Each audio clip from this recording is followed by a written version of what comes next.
Hello children, do you all know what is so special about today? Today is the first day of your 7th standard. Do you all know who I am?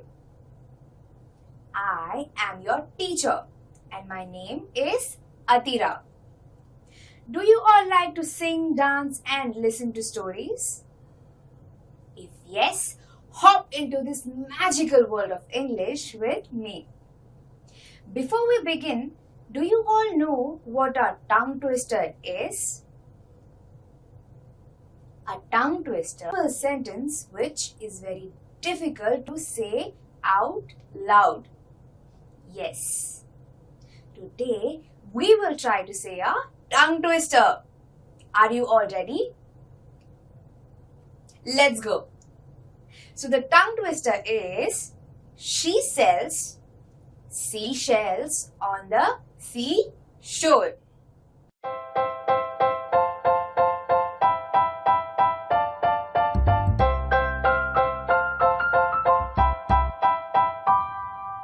Now I want all of you to repeat it after me. She sells seashells on the seashore. Let us try to say this a little faster. Do try this with me. She sells seashells on the seashore. She sells seashells on the seashore. She sells seashells on the seashore. Are you getting there? Now, let us try to say this a little bit more fast. She sells seashells on the seashore. She sells seashells on the seashore. She sells seashells on the... Oops, I couldn't say it.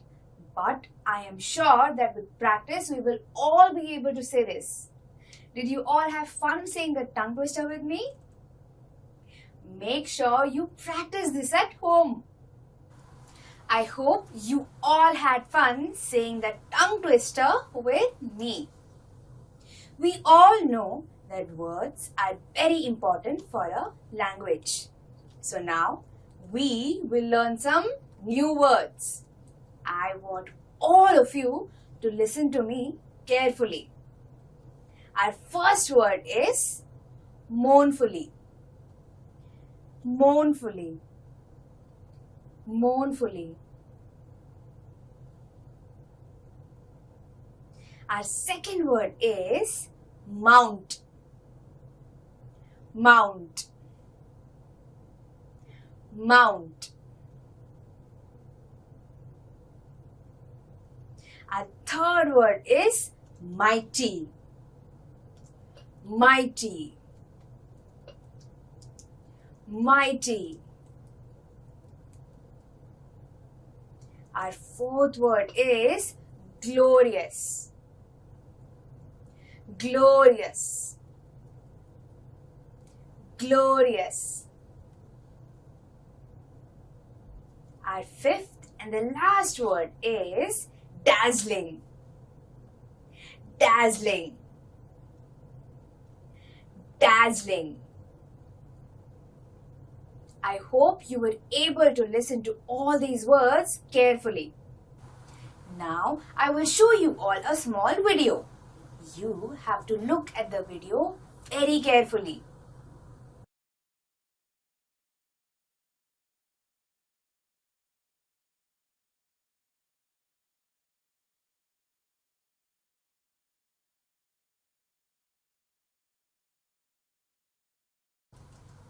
Did you all like the video? Can you all tell me what was the name of the object that you saw in the video? Yes, it was an hourglass. Now let me ask you a simple question.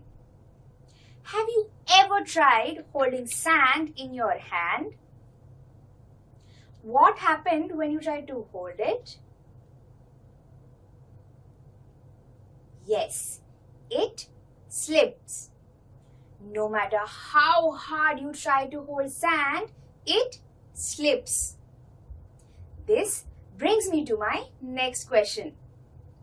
Did you notice anything else in the video?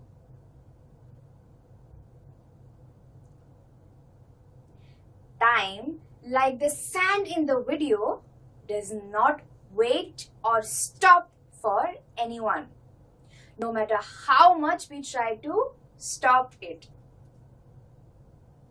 This brings us to a very important point. Time and tide waits for no one. Time as a concept is very difficult to explain, and that is why we use past, present and future to explain it in a simpler way. Past, present and future are very important timelines of our lives. And in today's poem, Past, Present and Future by Emily Bront, we will learn the significance of each of these timelines. Please open page number 1 of your English Bal Bharati textbook. If you have a textbook, point your finger on the words as I read them. And if you don't have a textbook, please don't worry. Listen to me carefully.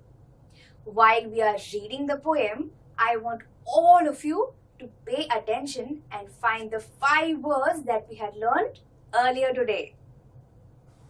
The name of our poem is Past, Present, Future. Tell me, smiling child, what the past is like to thee. An autumn evening, soft and mild, with a wind that sighs mournfully.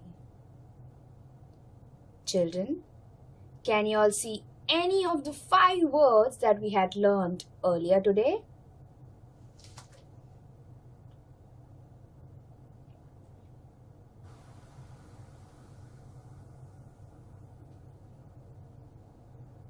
Yes, mournfully. The poetess Emily Bront in the entire poem talks to a child about past, present and future. And the child, in his childlike innocence, compares all 3 of these concepts to nature. In the very first stanza, when the poetess asks him, what does he think about past? He says that past for him is like the autumn season. Now, if you look at the picture carefully, you will see exactly why he says so. Yes, the entire atmosphere is calm and serene.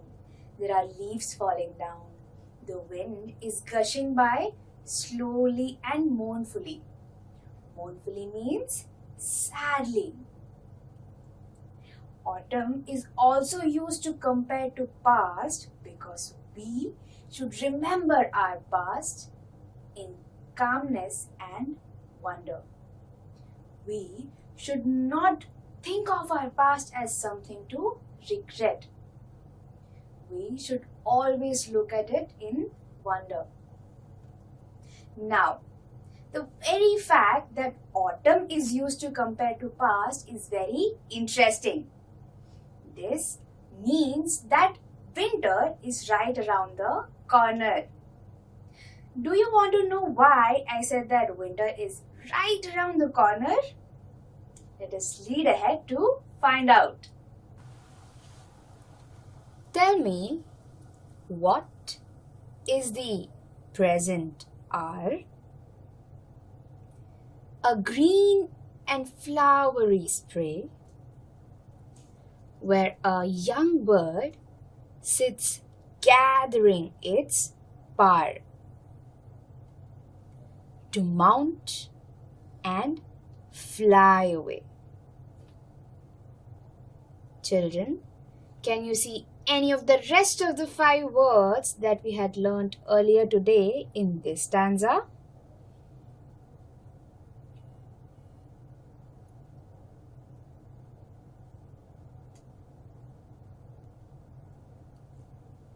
Yes.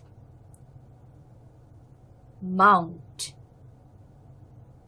We all saw that when asked about the past, the child compared it to the autumn season.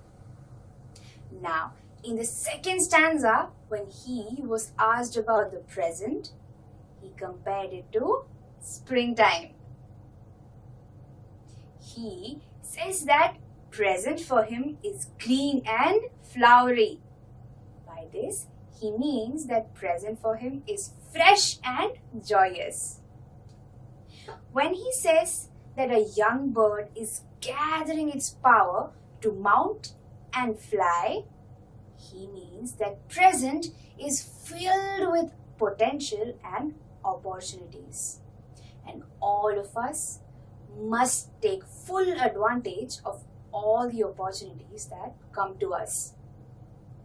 Now, present has a closer relationship with the future than the past.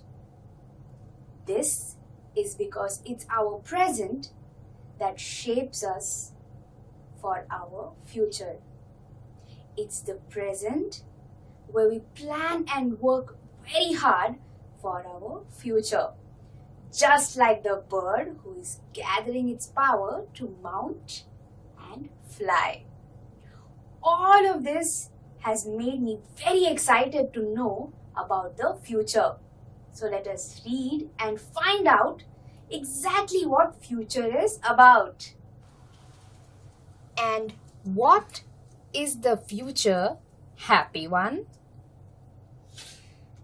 A sea beneath a cloudless sun, a mighty, glorious, dazzling sea stretching into infinity. Children, can you see any of the other words that we learned earlier today in this stanza?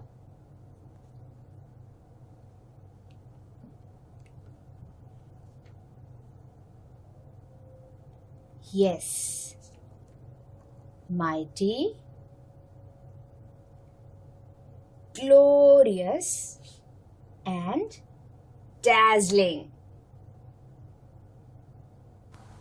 Autumn past, spring present, and now finally it's time for future. In the entire stanza, Emily Bront, the poetess, creates a theme of excitement. Vast and bright like the cloudless sun. Here, the child says that our future is limitless and vast and it shines brightly. Mighty as in powerful. Glorious as in extremely beautiful. And dazzling, which means shining brightly. And just like the sea, it stretches to infinity, which means that our future has no limit. It is endless. Anything is possible in our future. This is exactly what Emily Bront is trying to say in this stanza. Now that we have understood the entire poem, I want all of you all to read this poem with me. Past, present, future. Tell me, smiling child, what the past is like to thee. An autumn evening, soft and mild, with a wind that sighs mournfully.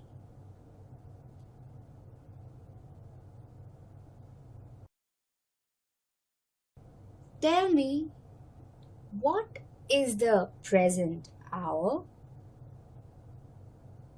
A green and flowery spray where a young bird sits gathering its power to mount and fly away.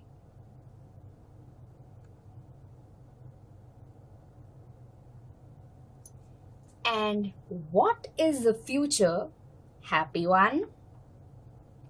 A sea beneath a cloudless sun, a mighty, glorious, dazzling sea, stretching into infinity. Emily Bront. Did you all like the poem? In this poem, we learned that our past is something we should remember calmly and in wonder. Something that we should not regret at all. Our present is something that we should focus on because it is our present that shapes our future. We should take advantage of all the opportunities that come before us.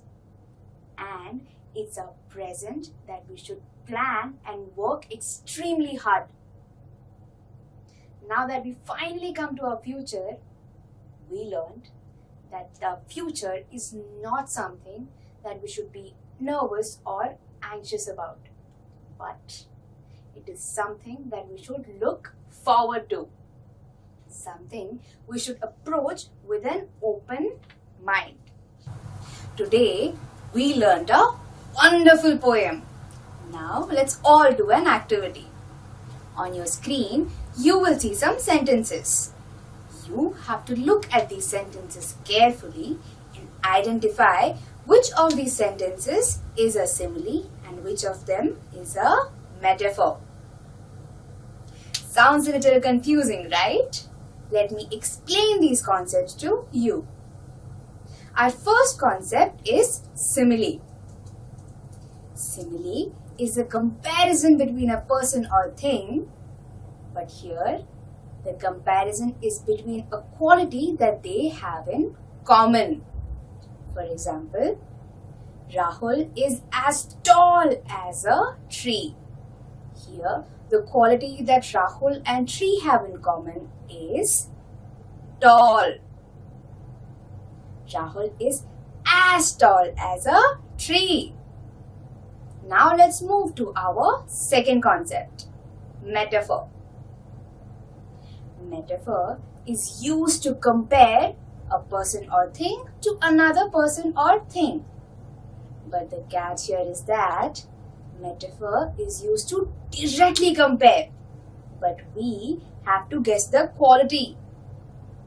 For example, Rahul is a gem of a person. Here, I have directly compared Rahul to a gem. But do you think I am talking about the fact that Rahul is actually a gem? No, right? Here I am comparing the quality of a gem to Rahul, which is valuable. So when I say Rahul is a gem of a person, what I really mean is Rahul is valuable. Now, simile and metaphor both compare, right? But how do we identify which is which? The one thing that is extremely different is simile uses words like as and like, but metaphor does not. When I said Rahul is as tall as a tree, but in metaphor I did not say Rahul is as gem as. What I said was Rahul is a gem of a person. Here I directly compared and all of us had to guess what the quality was. I hope you were able to understand the difference between a simile and a metaphor. Now, on your screen, you will see some sentences and you have to identify which of these sentences is a simile and which is a metaphor. For example, the first sentence is, the present is green and flowery like the spring. Yes, this is the sentence that we read in our poem. Here, the present is directly compared to spring. So we all know that this sentence is a metaphor. Similarly, I want all of you to read the rest of the sentences and try to identify which of them is a simile and which is a metaphor.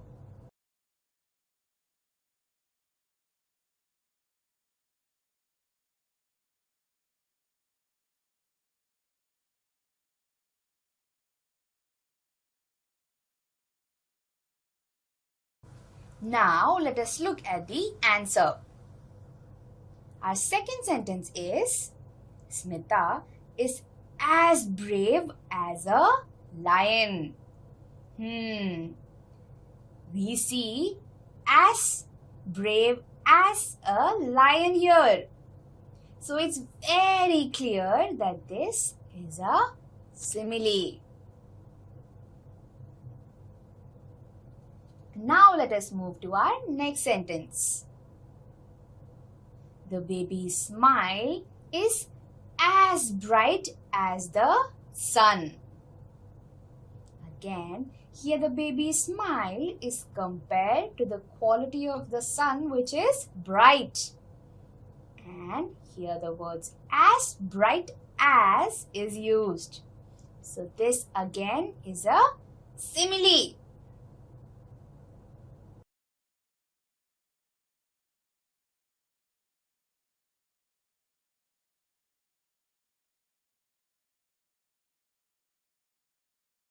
I hope you all liked learning with me. Now it's time for all of you to sit back and relax while I tell you all a wonderful story. In today's poem, we learned that it's our present that helps us shape our future. All the hard work and planning and the opportunities that we get in the present is what leads us to our future. There is one more important thing that we learned today. We should always be hopeful of our future because our future is unimaginable and vast. Anything can happen in our future. With all of this, we also learned that we should not look back at our past with regret. We should always look at our past with calm and wonder. In today's story, we will see how little Jubilee tried to build hope for the future in the eyes of all of her village. The name of the story today is There Must Be a Rainbow. It is written by Nerissa Govinder.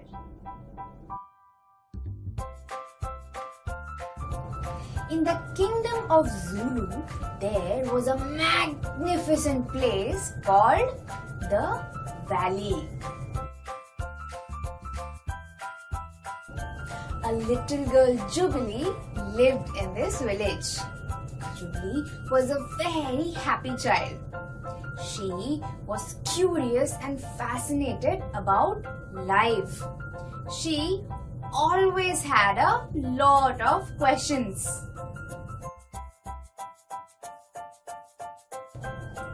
Jubilee's father was a farmer and her mother was a teacher.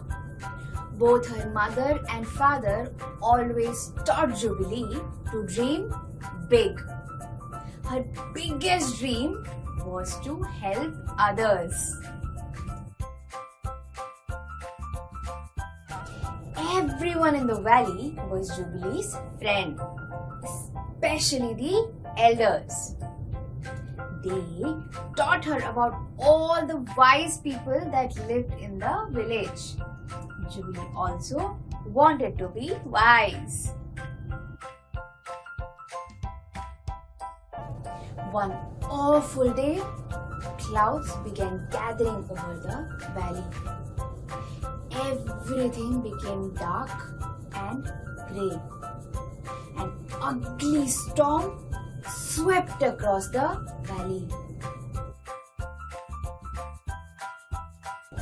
Great gusts of wind blew the top of the huts.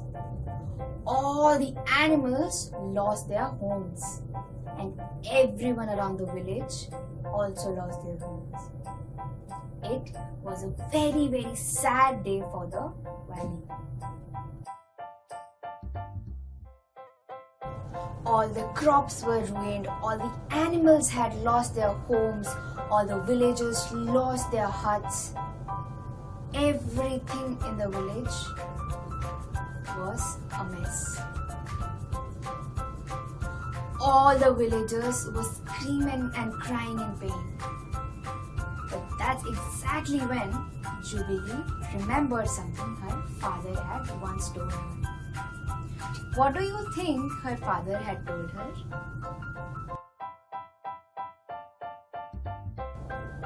Jubilee walked up to the villagers and told them that the storm only hurt us because of the way we looked at it. After every storm, there must be a sun. Today is a new day, and we will make sure that our future does not hamper because of the past. We will not look at the past with regret. Instead, we will plan for our future today. When everyone looked up at the sky, there indeed was a bright shining sun.